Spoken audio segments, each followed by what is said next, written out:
Terima kasih untuk kesempatan yang diberikan buat saya bisa melayani di tempat ini.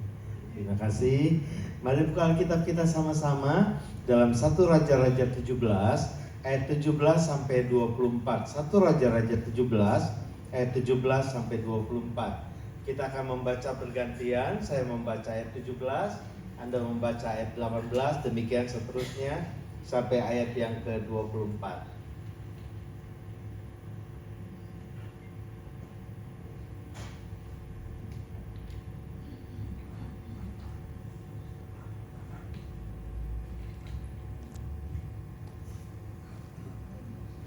Sesudah itu anak dari perempuan pemilik rumah itu jatuh sakit dan sakitnya itu sangat keras sampai tidak ada nafasnya lagi. Silakan.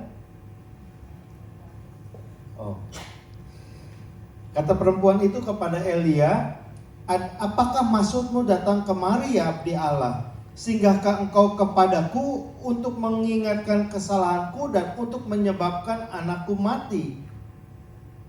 Kata Elia kepadanya, berikanlah anakmu itu kepadaku. Elia mengambilnya dari pangkuan perempuan itu dan membawanya naik ke kamarnya di atas dan membaringkan anak itu di tempat tidurnya. Ayat 20. Sesudah itu ia berseru kepada Tuhan, katanya, ya Tuhan Allahku, apakah engkau menimpakan kemalangan ini atas janda ini juga yang telah menerima aku sebagai penumpang dengan membunuh anaknya?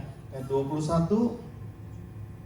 Lalu ia mengunjurkan badannya di atas anak itu 3 kali dan berseru kepada Tuhan, katanya, ya Tuhan Allahku, pulangkanlah kiranya nyawa anak ini ke dalam tubuhnya. Tuhan mendengarkan permintaan Elia itu dan nyawa anak itu pulang ke dalam tubuhnya sehingga ia hidup kembali. Elia mengambil anak itu, ia membawanya turun dari kamar atas ke dalam rumah dan memberikannya kepada ibunya. Kata Elia, ini anakmu, ia sudah hidup. Kemudian kata perempuan itu kepada Elia, sekarang aku tahu bahwa engkau abdi Allah dan firman Tuhan yang kau ucapkan itu adalah benar. Saudara-saudara, ketika Salomo, anak Daud itu, Salomo sudah meninggal, maka Tuhan menunjuk Rehabeam untuk menjadi raja menggantikan Salomo. Tetapi aneh, tiba-tiba Tuhan juga menunjuk Yerobeam untuk menjadi raja di Israel. Maka terjadilah peperangan antara Rehabeam dan Yerobeam. Tetapi Tuhan berkata kepada Rehabeam, sesungguhnya bahwa Tuhan sendiri yang menentukan Yerobeam untuk menjadi raja juga. Akhirnya terpecahlah kerajaan Israel itu menjadi kerajaan Yehuda yang ibu kotanya di Yerusalem, dan mereka membawahi 2 suku, suku Yehuda dan suku Benyamin. Tetapi yang 10 suku itu yang disebut kerajaan Israel, itu mereka yang ibu kotanya di Samaria. Nah, kerajaan Israel yang ibu kotanya di Samaria itu rajanya waktu itu namanya Ahab. Ahab itu kurang terkenal, lebih terkenal nama istrinya. Istrinya namanya Isabel. Spellingnya jangan salah, Isabel. Jangan Isabel.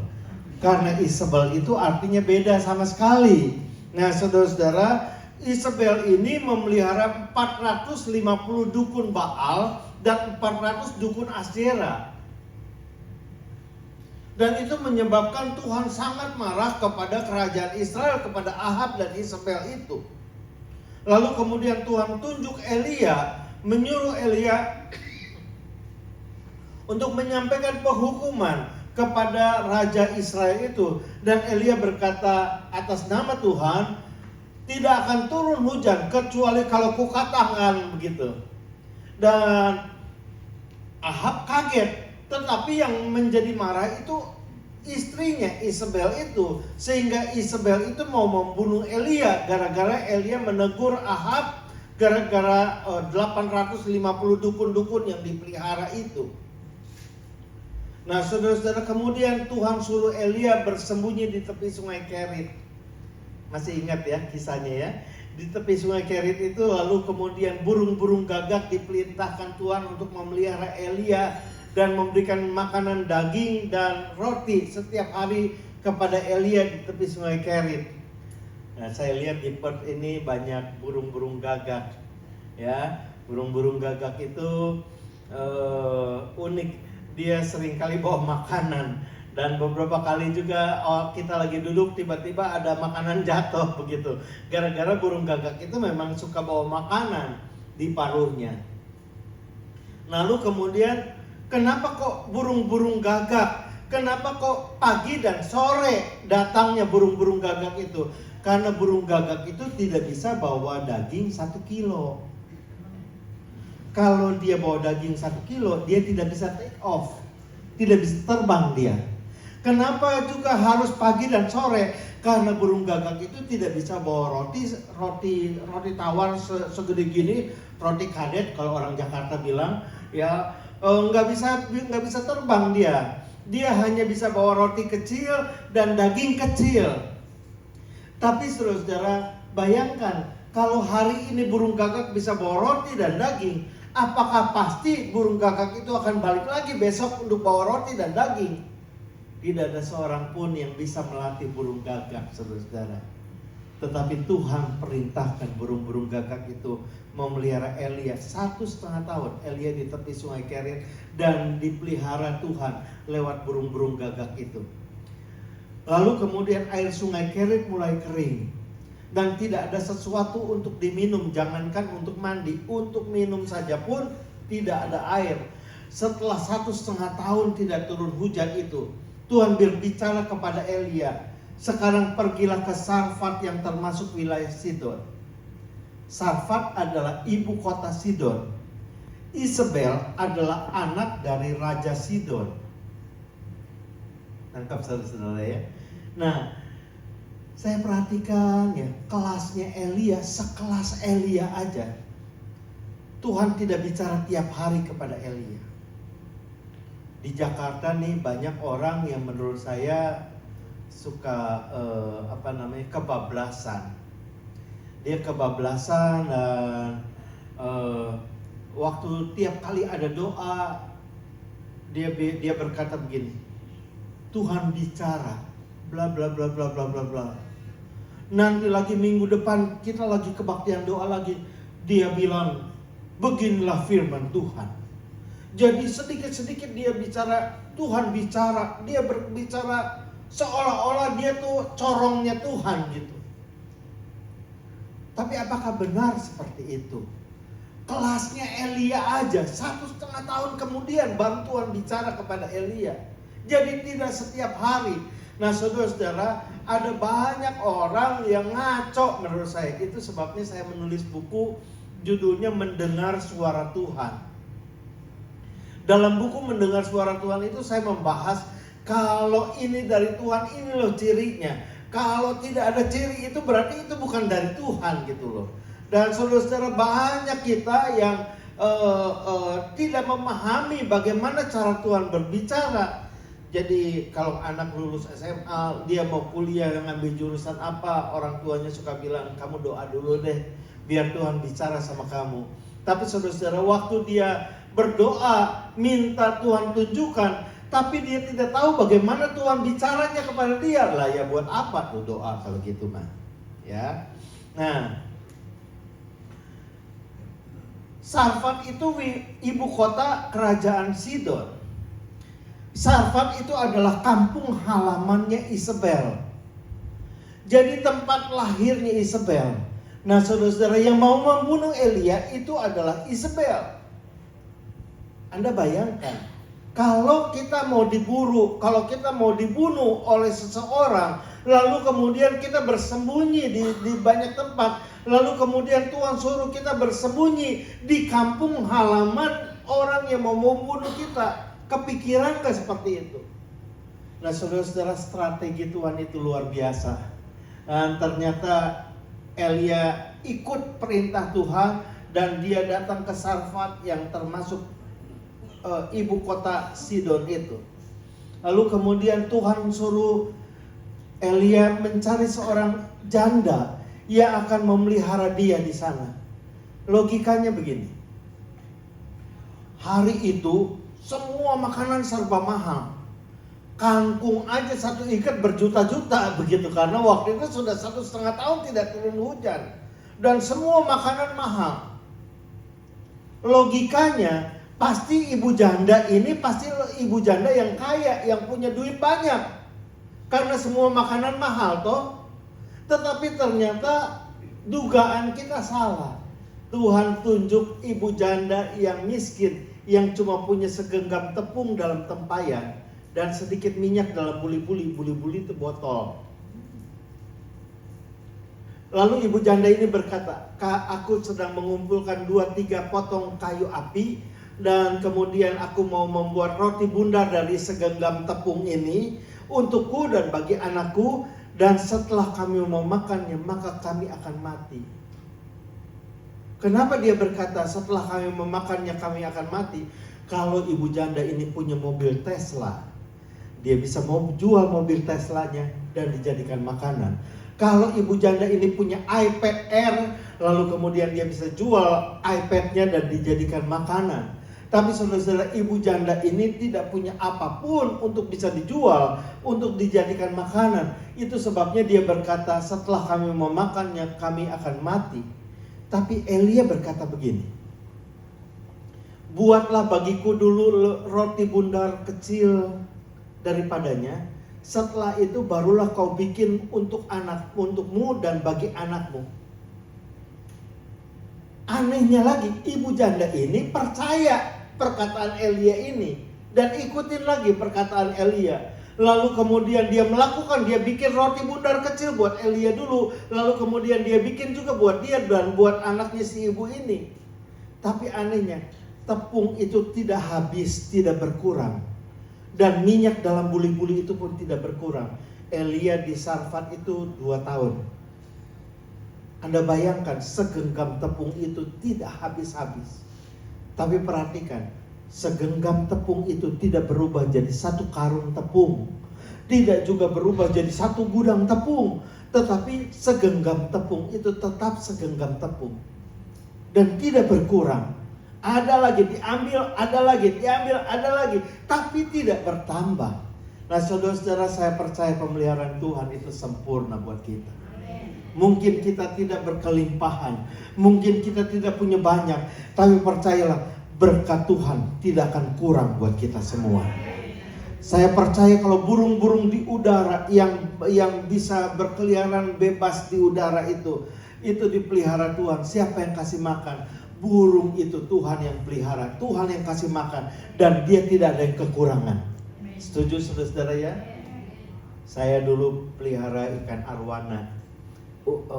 Ukurannya 9 cm. Saya beli berapa puluh ribu waktu itu. Saya kasih makan cere. Cere itu apa ya? Ikan cere, ngerti ya? Yang biasa di got tuh saya serok di got, lalu kemudian saya kasih makan. Setelah itu ikannya tambah besar, udah sampai 60 cm. Saya kasih makannya 5.000 sehari. Jadi karena udah 60 cm, saya beli ikan mas yang kira-kira panjangnya sejengkal begitu. Dan 1 ekor ikan mas waktu itu harganya 2.500. Saya beli 2 sehari, 5.000 jadinya. 5.000 sehari untuk ikan arwana yang panjangnya 60 cm. Kebayang gak? Tuhan punya peliharaan ada yang 6 meter. Kalau 6 meter berarti bisa 50.000, bisa 100.000, bisa berapa ratus ribu. Tapi Tuhan punya peliharaan sampai ada yang 60 meter, ada yang sampai 100 meter. Anehnya lagi, ikan paus itu tidak ada yang kurus. Meskipun dia berenang tiap hari, tapi dia tidak jadi kurus gara-gara dia berenang tiap hari. Percayalah bahwa pemeliharaan Tuhan itu sempurna. Amin. Gajah, badak, dan kuda Nil pun tidak ada yang kurus. Kenapa? Karena Tuhan yang pelihara semua. Saya percaya kalau kita dipelihara Tuhan, kita tidak akan kekurangan satu apapun yang baik. Amin. Nah setelah 2 tahun Elia ada di Sarfat ini, tiba-tiba anaknya ibu janda ini sakit dan tiba-tiba langsung mati. Ibu janda ini berkata kepada Elia, singgahkah engkau kepadaku, kemari kepadaku untuk mengingatkan kesalahanku dan menyebabkan anakku mati. Dengan kata lain, ibu janda ini berkata, gua salah apa Elia? Gara-gara kamu datang ke sini, anakku jadi mati nih. Gara-gara kamu datang ke sini, anakku jadi mati. Perhatikan bahwa Elia ini ikut kehendak Tuhan. Elia tidak ingin datang kepada Ahab menyampaikan penghukuman, tapi gara-gara Tuhan yang suruh, dia menyampaikan penghukuman Tuhan atas Ahab dan Isabel ini. Atas perintah Tuhan, Elia juga ikut pergi ke Sarfat, pergi ke Sungai Kerit, dan Tuhan pelihara Elia di tepi Sungai Kerit. Atas perintah Tuhan juga Elia pergi ke Sarfat, dan Elia ikut apa yang Tuhan mau. Tetapi saudara-saudara perhatikan, ketika kita ikut kehendak Tuhan, bukan berarti tidak ada masalah. Namanya manusia itu pasti ada masalah. Setuju? Ya. Kita kalau lahir besar, udah gede nggak sekolah, itu masalah. Tapi kalau ikut sekolah, ada masalah di sekolahan. Udah lulus kuliah, tidak menikah, umur udah kocap, belum menikah, itu masalah. Tapi setelah menikah, ada masalah juga dalam pernikahan. Setelah 10 tahun menikah, tidak punya anak, itu masalah. Tapi setelah punya anak, bukan berkurang masalahnya, justru tambah masalah. Setuju saudara? Karena hidup itu memang masalah. Kalau tidak mau punya masalah, ya tinggalkan kehidupan ini, saudara ya.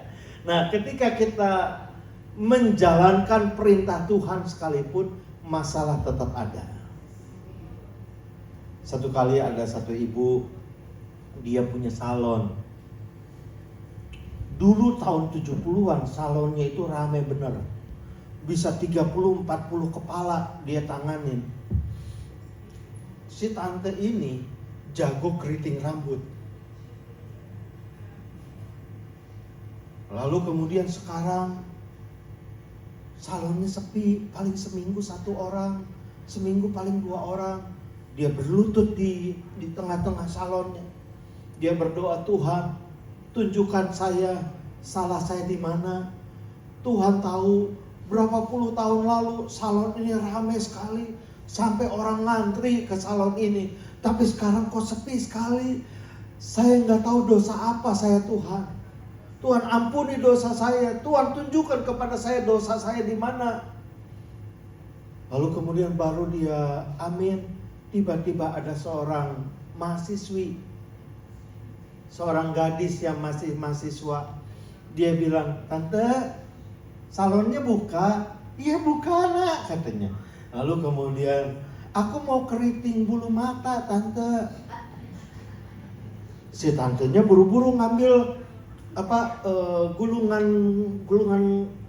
gulungan rambut tuh, gulungan rambut. Dia bilang, lo gila katanya. Ini gulungannya segede gini, gua ngegulung lu punya bulu mata gimana caranya katanya. Terus dia ambil lagi botol cairan buat keriting rambut. Dia bilang, lu cium nih baunya nih. Ini kalau kena mata, buta lu punya mata, tahu nggak katanya. Udah lu jangan dimacam-macamin. Udah aja keriting rambut, katanya begitu. Hari gini, siapa yang mau keriting rambut? Hari gini, rambut disetrika. Apa teh namanya? Dilurusin teh. Rebonding. Smoothing. Ya, di smoothing, di rebonding.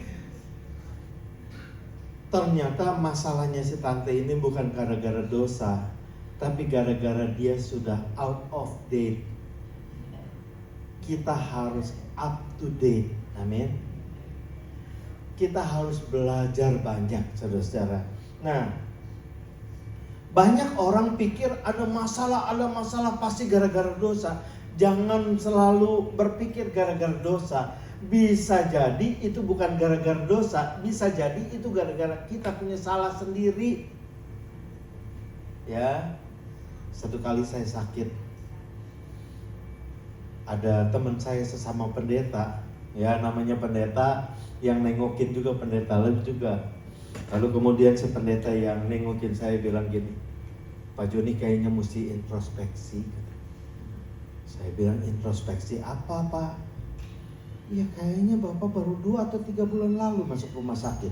Sekarang masuk rumah sakit, kayaknya ada dosa yang tersembunyi Pak. Bapak akuin aja, Tuhan mau baik, Tuhan pasti mengampuni kok katanya. Tuhan pasti pulihkan. Pikir saya, kayak lu gak punya dosa aja lu. Siapa di antara saudara di sini yang selama 1 bulan terakhir tidak bikin dosa? Ada? 1 bulan aja gak bikin dosa, ada gak? Gak ada saudara, gak ada. Ya, semua kita tuh pendosa. Tapi anugerah Tuhan besar buat kita. Mana dia tuh ya, udah ngomongnya nyelekit, nggak bawa apa-apa teh lagi. Kan biasanya orang kalau nengokin orang sakit tuh bawa buah kek, bawa roti kek, bawa bunga kek, bawa apa kek gitu ya. Ini mah tangan kosong tapi mulutnya nggak enak gitu didengarnya. Hanya. Tapi saudara, ya itulah manusia. Manusia itu suka cari-cari kesalahan orang. Nah, Elia waktu dibilang, singgahkah engkau kepadaku untuk mengingatkan kesalahanku dan menyebabkan anakku mati. Elia tidak membela diri loh. Elia tidak berkata, loh aku gak bikin apa-apa kok. Anakmu mau mati ya mati aja gitu. Itu kan kehendak Tuhan. Tuhan yang memberi, Tuhan yang mengambil. Terpujilah nama Tuhan. Elia tidak berkata seperti itu. Elia mengambil anak itu dari ibu tadi. Lalu kemudian dia membawa naik ke kamarnya di atas. Dia mendoakan anak itu di atas tempat tidurnya. Pertanyaannya, ibu jandanya ikut naik ke atas gak ikut doa gak kira-kira? Halo? Ikut gak kira-kira? Hah? Nggak ikut. Buktinya apa? Waktu anak itu udah bangkit, Elia membawa anak itu turun ke bawah, dikasihin ke mamahnya, dan berkata, ini anakmu, dia sudah hidup. Iya kan? Nah, yang jadi masalah tuh ya, banyak orang WhatsApp saya, Pak tolong bantu doa, saya lagi ada masalah. Tolong bantu doa, anak saya ujian. Tolong bantu doa, suami saya sakit. Ya, tolong bantu doa, tolong bantu doa. Seolah-olah orang tuh berpikir gini, kalau makin banyak orang yang doakan, itu makin efektif, makin baik. Tapi pada kenyataannya, Anda baca dari Kejadian sampai Wahyu, tidak ada mujizat yang dilakukan gara-gara doa rame-rame. Musa membelah laut, tidak doa rame-rame loh. Elia membangkitkan orang mati, tidak doa rame-rame. Elisa pun membangkitkan anak ibu janda yang mati itu, dia tidak doa rame-rame, dia doa sendirian loh. Demikian juga Petrus, Paulus, bahkan Tuhan Yesus sendiri pun waktu dia bikin mujizat, dia tidak ajak murid-muridnya buat doa rame-rame supaya terjadi mujizat, tidak. Dia doa sendirian. Perhatikan, kualitas doa seseorang ditentukan bukan waktu dia doa rame-rame, tapi kualitas doa seseorang ditentukan waktu dia doa sendirian. Kalau di gereja ini ada doa 2 jam, 3 jam, Anda ikut kebaktian doa 2 jam, 3 jam, itu baik, bagus. Kalau Anda bisa ikut, itu baik. Tapi kalau Anda bisa doa di kamarmu, doa sendirian di rumahmu 2 jam, 3 jam, itu tuh baru namanya doa. Kualitas doa seseorang ditentukan waktu dia doa sendirian. Kenapa? Karena banyak orang waktu doa rame-rame itu doanya munafik. Munafik itu temennya munaro. Satu kali saya lagi selesai pelayanan malam-malam, lalu kemudian selesai ibadah, saya diajak makan oleh satu suami istri ngajak saya makan. Makannya di Pecenongan di Jakarta, di Remaja 99. Dan di Pecenongan Remaja 99 itu yang terkenal itu makanannya kangkung cahot plet. Jadi makanannya begitu datang tuh kan ngajeos teh bahasa Inggrisnya ngajeos apa Pak? Gitu. Ngajeos tuh ya bunyi ngebul gitu ya. Lalu kemudian si begitu makanannya udah datang, si bapak yang ngundang saya makan itu bilang begini, Pak saya yang doa ya Pak, katanya. Oh iya silakan. Terus si bapaknya doa begini, Tuhan Allah Bapa kami yang ada dalam sorga. Bilang sorganya itu dilaguin, sorga.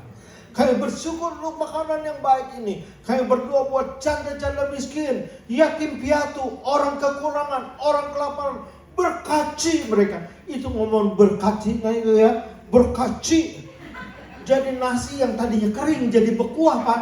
Gara-gara berkaci muncratnya itu membuat nasi yang tadinya kering jadi berkuah. Lalu kemudian saya pikir hebat amat ya doanya. Sampai doa buat orang miskin, orang kelaparan, orang kekurangan. Lalu kemudian ternyata begitu kami bilang amin, doa dia efektif, dijawab Tuhan langsung loh. Ada satu ibu dan satu anaknya pegang mangkok seorang satu, ibunya bilang begini, kasihan Pak, orang miskin Pak. Saya pikir, nah lo tadi tuh doa tuh buat orang miskin. Nih Tuhan tuh kirim nih orang miskin. Si bapaknya bilang, enggak, sana. Terus anaknya kan setinggi meja. Dia kan lihat makanan yang ngembul, yang ngajeos tadi, terus gitu. Bahasa Inggrisnya ngajeos apa ya? ya ngajeos lah pokoknya mah.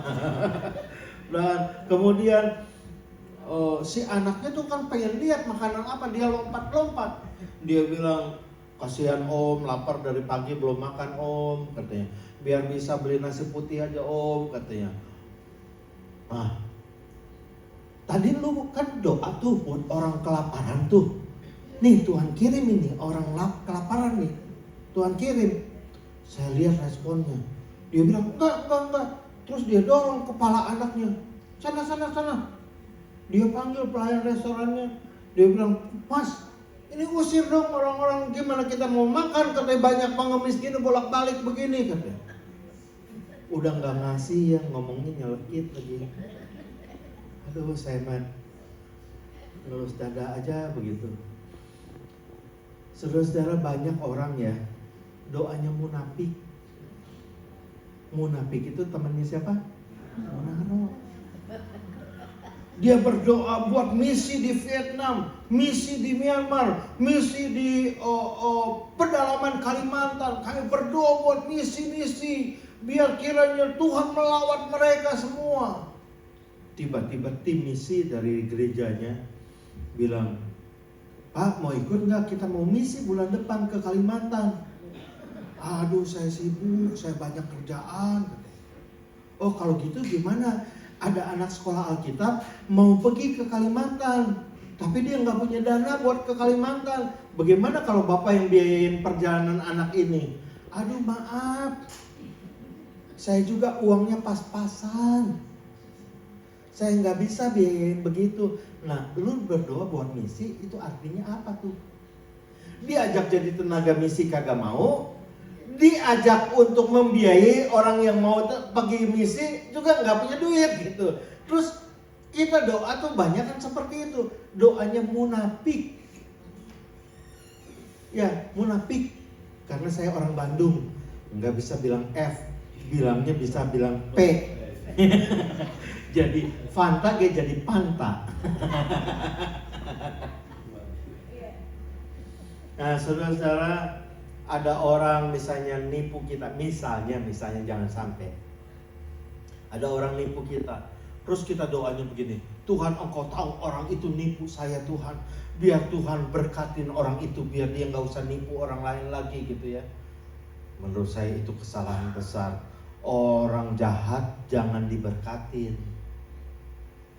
Anda baca Alkitab, kitab Mazmur, cari yang judulnya doa Daud untuk musuh-musuhnya. Bagaimana cara Daud berdoa buat musuh-musuhnya? Kiranya tangan Tuhan menekan musuh-musuhku. Kiranya pedang dari Tuhan menyambar habis musuh-musuhku. Biar kiranya musuh kita istrinya jadi janda dan anaknya jadi yatim piatu. Biar Tuhan menghabisi, api dari Tuhan menghabisi hasil usahanya. Biar dia bangkrut gitu, kira-kira kan gitu kalimatnya. Tapi saudara-saudara, doa Daud galak loh. Tapi waktu dia ketemu Saul dan dia punya kesempatan untuk membunuh Saul, waktu Saul di dalam gua itu, Daud hatinya tergerak oleh belas kasihan. Mana lebih baik? Anda berdoa, Tuhan, saya berkatin musuh saya yang sudah nipu saya. Tapi waktu kita lagi makan di mall, musuh kita tuh yang nipu kita tuh, dia lagi jalan-jalan di mall yang sama. Kita lagi makan steak, kita lagi pegang garpu dan pegang pisau kan. Rasanya kita pengen tusuk-tusuk tuh orang. Lalu kemudian kita potong-potong tubuhnya, kita bikin dia sate. Kita bakar dia dengan api. Rasanya kita masih panas. Atau Anda lebih baik mana? Doanya, biar kiranya Tuhan bikin dia bangkrut, biar dia kena kanker, sakit semua, sekeluarganya sakit, kena COVID-19, COVID-20. Ya, biar dia mati semua, mampus semua musuh-musuh saya itu. Tapi waktu Anda dengar bahwa dia sakit, hatimu tergerak oleh belas kasihan. Mana lebih baik? Saya percaya Tuhan menghargai doa yang dinaikkan dengan jujur. Amin. Elia berdoa begini, Tuhan, apakah engkau menimpakan kemalangan ini atas janda ini juga yang telah menerima aku sebagai penumpang dengan membunuh anaknya? Itu doa gak ada sopan-sopannya, tahu gak? Tapi itu doa yang jujur. Saya percaya Tuhan mau kita berdoa dengan jujur. Saya percaya bahwa Tuhan menghargai doa yang dinaikkan dengan jujur. Itu sebabnya dalam Amsal 2 ayat yang ke-7 dikatakan, Ia menyediakan pertolongan bagi orang yang jujur, menjadi perisai bagi orang yang tidak bercela lakunya. Nah saudara-saudara, Elia berdoa seperti itu. Tuhan, kembalikan nyawa anak ini ke dalam tubuhnya. Itu doa imannya gede bener loh. Pak pernah doain orang mati supaya bangkit, Pak? Pernah ya? Belum? Belum. Saya udah 2 kali. Di Jakarta waktu itu ada gadis umur 20 tahun. Dia kena sakit lupus. Tiba-tiba mati. Saya dengan istri saya, dengan beberapa orang di gereja kami doain orang yang barusan mati itu 1 jam lebih. Kita doa buat bangkit dan tidak bangkit. Satu kali saya mendoakan orang kanker otak di Jakarta, dan orang kanker otak itu sudah di ICU dan tidak ada perkembangan, dan dokter bilang ini sudah tidak mungkin ketolong. Jadi dia memutuskan untuk cabut alat-alat bantunya dan dipindahkan ke ruang biasa, ruang rawat biasa, bukan ICU lagi. Dan kemudian supaya dia bisa berkumpul dengan keluarganya gitu di hari-hari terakhirnya. Saya datang mendoakan orang ini. Lalu kemudian karena keluarga ini dari gereja HKBP, gereja HKBP kan gereja Protestan begitu ya. Jadi mereka nunggu di luar. Saya doakan yang sakit ini, lalu kemudian selesai mendoakan, saya keluar, saya ngobrol sama bapaknya, sama ibunya. Ngobrol, kira-kira 5 menit kemudian kayak masuk ke ruangan yang sakit ini. Ternyata nggak ada di tempat tidurnya. Sampai bapaknya, ibunya teriak-teriak nyari. Namanya kebetulan Yuli, di mana kau? Begitu. Lalu kemudian nggak ada suara. Lalu kemudian dia buka lemari sampai laci, coba dia bukain. Nyariin di laci. Lalu kemudian nggak ada juga. Ternyata dia keluar dari toilet. Terus si pasien yang namanya Yuli ini bilang, ada apa cari-cari teriak-teriak begini? Saya baru dari toilet. Itu ya, saya suka ekspresi orang Batak. Dia kebetulan orang Batak. Dia lompat-lompat, mama papanya lompat-lompat peluk si Yuli ini dan bilang puji Tuhan, puji Tuhan, puji Tuhan. Jadi si Yuli ini dapat mujizat. Saya aja kaget, kok bisa gitu ya. Orang waktu saya doain nggak terjadi apa-apa kayaknya. Tapi setelah kami keluar, ternyata mujizat terjadi. Nah, saya tidak tahu bagaimana ceritanya. Cerita ini sampai ke Belanda. Ada satu keluarga, anaknya baru berapa hari diwisuda jadi dokter gigi di Belanda. Baru saja diwisuda, lalu kemudian anaknya mati gara-gara kanker otak. Jadi saya diminta buat ke Belanda untuk doakan anaknya. Lalu kemudian kan dia telepon saya bilang, Pak, saya aja kaget waktu terjadi mujizat itu. Jadi kalau Bapak ngundang saya ke Belanda, udah jauh-jauh saya datang, ya belum tentu Tuhan akan melakukan hal yang sama seperti yang kemarin terjadi. Nggak apa-apa Pak, Bapak datang aja dulu, coba aja katanya. Siapa tahu Tuhan mau nyembuhin anak saya lewat Bapak katanya. Akhirnya saya ngurus visa. Lalu kemudian kira-kira 10 hari atau 2 minggu kemudian saya datang ke Belanda. Saya nyampe, ternyata anaknya itu yang sakit kanker otak itu udah 6 hari mati. Saya tanya, kenapa nggak dikubur Pak?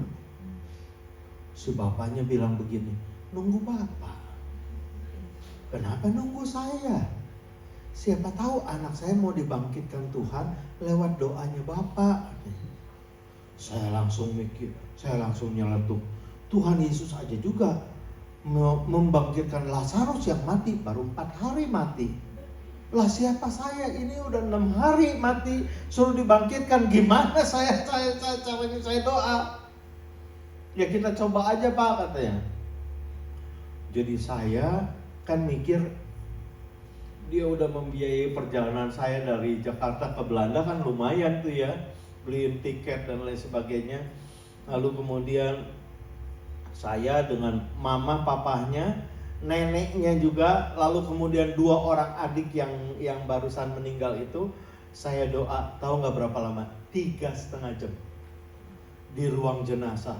Kita berusaha membangkitkan orang ini dan tidak bangkit. Ya nggak apa-apa.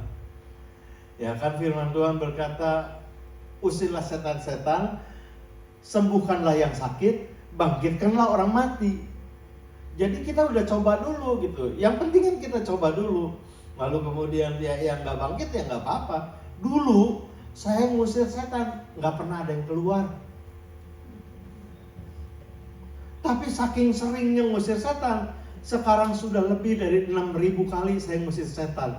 Sekarang di Jakarta saya dibilang Ghostbuster, pendeta tukang ngusir setan, gara-gara saking seringnya ngusir setan. Dulunya nggak pernah ada yang beres, tapi belakangan jadi beres juga. Dulu saya ngedoain orang sakit, nggak pernah ada yang sembuh. Sekarang mah lumayan lah, 6 atau 7 dari yang sakit itu sembuh juga gitu. Ya lumayan, ya harusnya trial and error dulu. Demikian juga membangkitkan orang mati. Elia berdoa, Tuhan kembalikan nyawa anak ini ke dalam tubuhnya. Wih, imannya luar biasa besar. Satu kali saya sakit, lalu kemudian istri saya kan antar anak sekolah, antar jemput anak sekolah. Lalu kemudian kalau di Jakarta itu, kalau orang sakit kita boleh besukin jam besuk siang, ada juga jam besuk malam, sore. Karena istri saya mesti antar jemput anak sekolah, jadi kalau siang dia nggak bisa nengokin ke rumah sakit. Lalu pada siang itu ada 4 orang. Dia bilang, permisi Pak, kami dari sekolah Alkitab ini, kami dapat tugas untuk praktek mendoakan orang sakit. apakah Bapak bersedia kami mendoakan Bapak? Lalu kemudian saya bilang, oh iya silahkan. Lalu kemudian saya lipat tangan, saya tutup mata. Apakah ada di Alkitab kalau doa kudu lipat tangan dan tutup mata? Tidak ada. Tidak ada satu ayat pun yang berkata kalau doa kudu lipat tangan. Tidak ada satu ayat pun yang berkata kalau doa mesti tutup mata. Tidak ada satu ayat pun. Itu cuma bisa-bisaan guru sekolah minggu aja. Ya, tapi kenapa guru sekolah minggu ngajarin anak-anak kecil supaya kalau doa tutup mata lipat tangan? Ya kalau nggak disuruh lipat tangan dia udah gangguin teman-temannya. Kalau dia nggak disuruh tutup mata dia udah matanya jelalatan ke sana kemari. Jadi tutup mata lipat tangan. Itu kan mereka 4 orang ya. Satu di daerah di dekat kepala saya, 2 orang di samping kiri, samping kanan saya, 1 orang lagi di dekat kaki saya. Tiba-tiba doanya dia begini, dalam nama Tuhan Yesus Kristus, celepok, ini kepala saya tuh kayak digaplok begitu, celepok. Terus dia bilang, dalam nama Tuhan Yesus sembuh, ini kepala saya digini-gini. Terus perut saya juga dipegang, didorong-dorong, dalam nama Tuhan Yesus sembuh. Saya kan perutnya waktu itu kalau dipencet sedikit aja sakit. Ini dorong-dorong begitu. Sampai saya nahan sakit.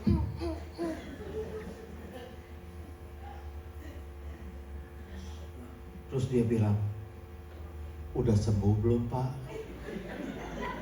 Saya dengan polosnya saya pencet-pencet lagi. Masih sakit? Saya bilang. Kita doa lagi ya Pak ya, katanya. Lalu kemudian dia sekali lagi doa, celepok lagi. Kepala saya digoyang-goyang lagi, perut saya digoyang-goyang lagi. Sembuh. Mana bilang sembuhnya tuh sembuh. Itu sampai muncrat. Muka saya jadi kayak cuci muka Bu. Aduh. Gara-gara muncratnya yang ajaib itu. Lalu kemudian dia bilang, setelah 2 kali doa, dia tanya, udah sembuh belum Pak? Saya lagi dengan polosnya, dengan tulus. Saya pencet-pencet. Tulus tapi kurang cerdik Pak. Jadi saya pencet-pencet lagi. Saya bilang masih sakit. Kita doa sekali lagi Pak ya. Aduh saya nyesal banget tuh. Saya kita doa sekali lagi. Celepok lagi, dorong-dorong lagi. Sembuh. Goyang-goyang lagi. Setelah ketiga kalinya dia tanya lagi.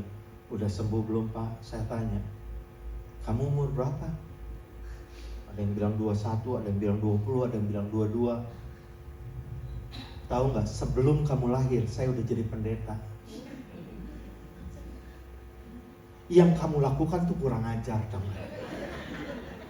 Numpangin tangan sama orang tuh ada etikanya. Kamu main jelepok aja begitu.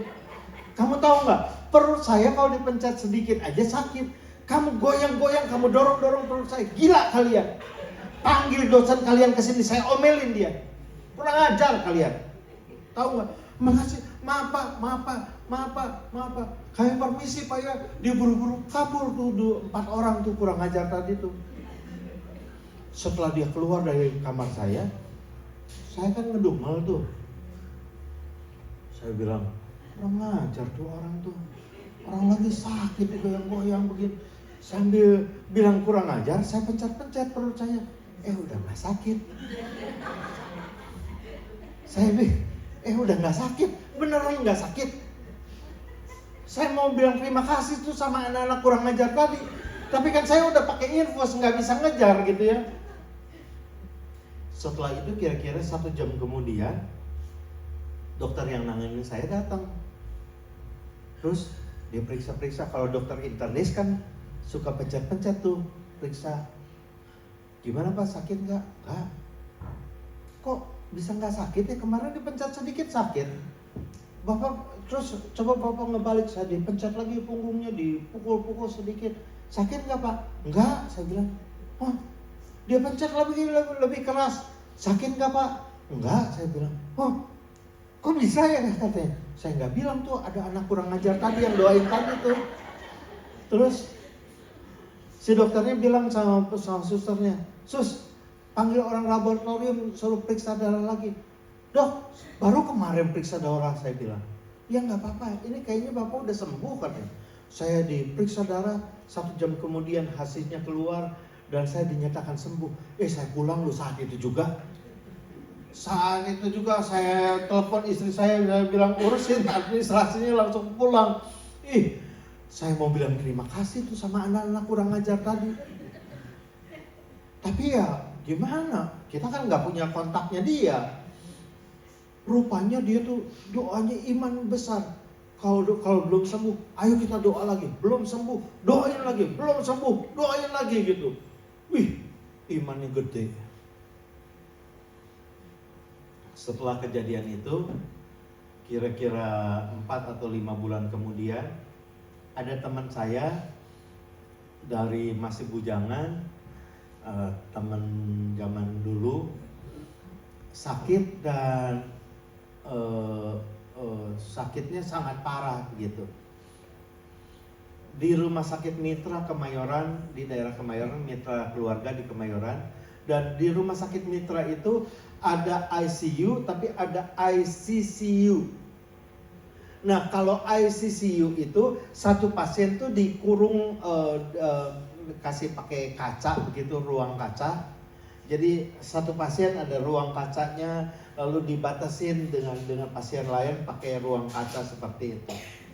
Lalu istrinya bilang begini, Bapak silahkan masuk, doakan. Soalnya di ruang ICCU ini nggak boleh berdua.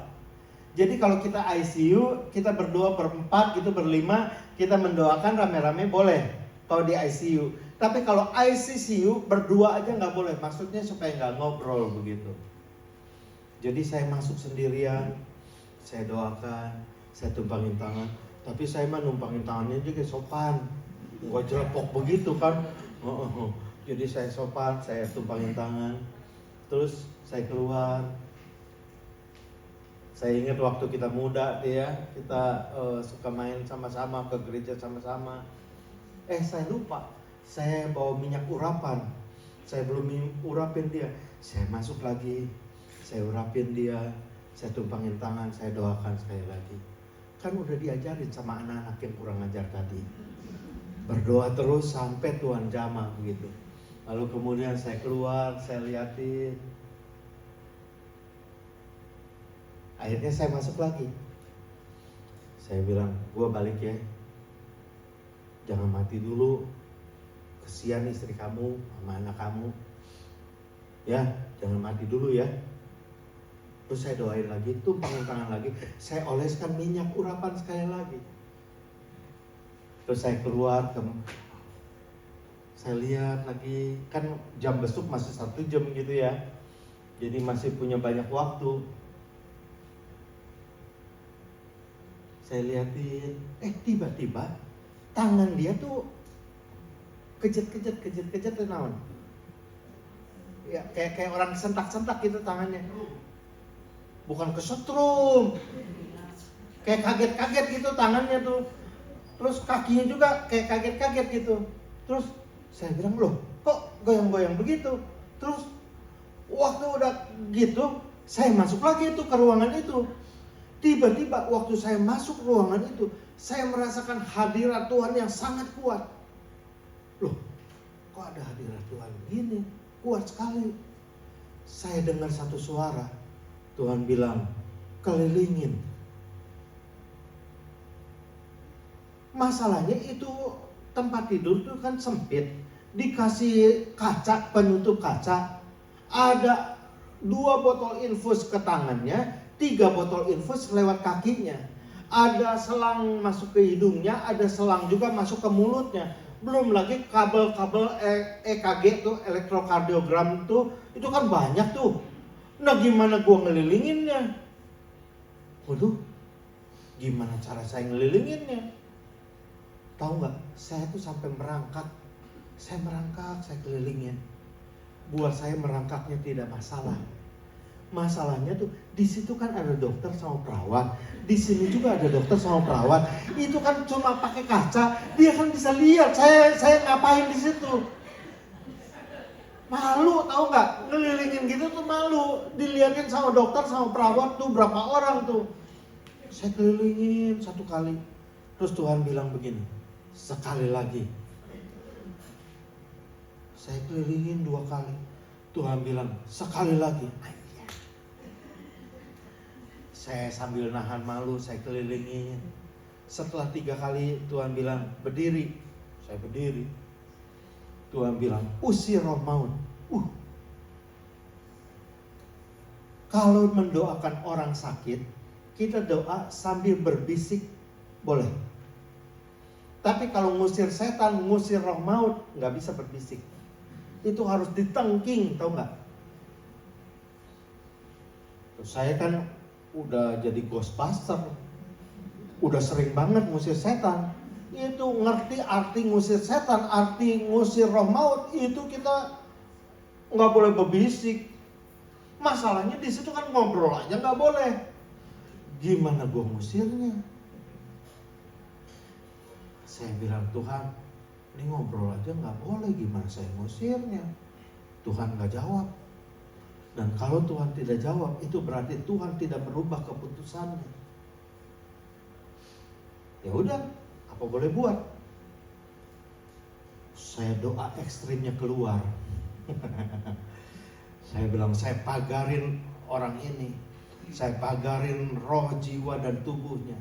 Saya nyatakan dia sudah sembuh dari semua penyakitnya.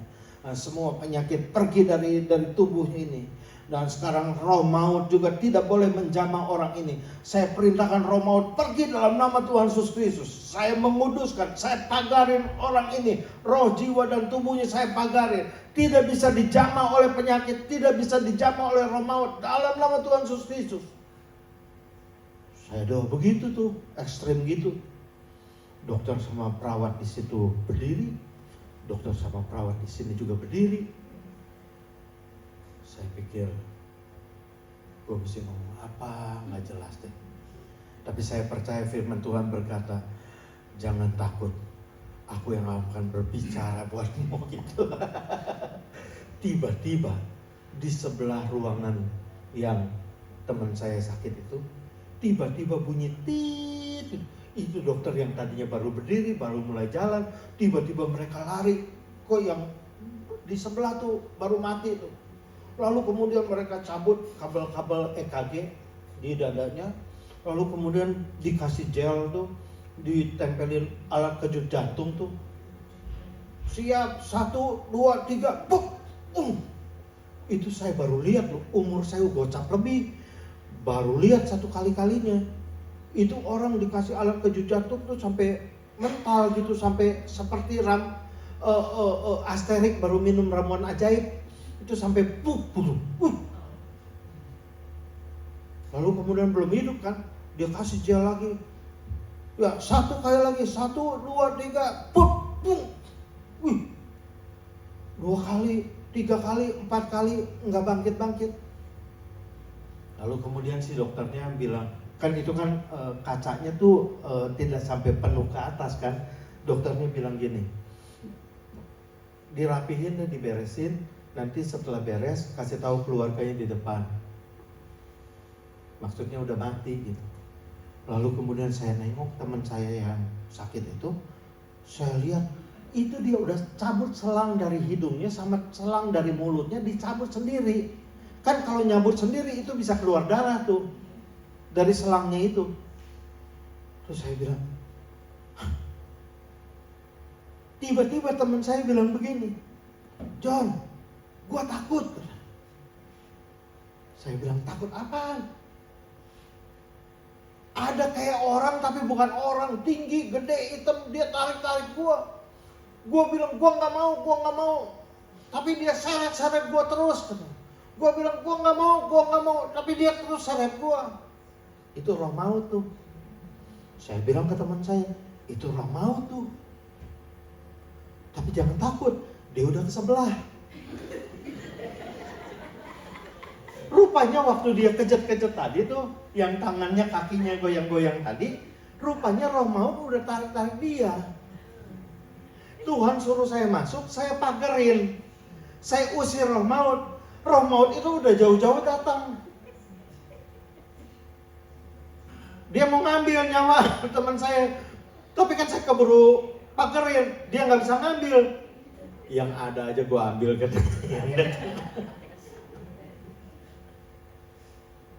Apa yang kita bisa pelajari adalah pray until something happen. Saya juga bisa lah dikit-dikit bahasa Inggris. Berdoalah sampai Tuhan jawab doamu. Amin. Teman saya itu akhirnya saya kan panggil dokter ya dari sebelah ya. Dok, sini. Si dokternya bilang, ada apa? Coba liatin tuh, ini selangnya dicabut, saya bilang. Saya kan takutnya saya ketempuhan ya, gara-gara dia kan lihat saya kelilingin tadi. Lalu kemudian teman saya itu langsung duduk loh, ngejelasin ke dokternya, padahal dia tadinya koma. Wah, itu mujizat. Lalu kemudian saat itu juga dia pindahkan ke ruang ICU biasa, besokannya ke ruang rawat inap biasa. 2 hari kemudian boleh pulang karena dokternya bilang takutnya itu sembuh yang cuma baru berapa jam terus kolaps lagi gitu, takutnya dokternya begitu.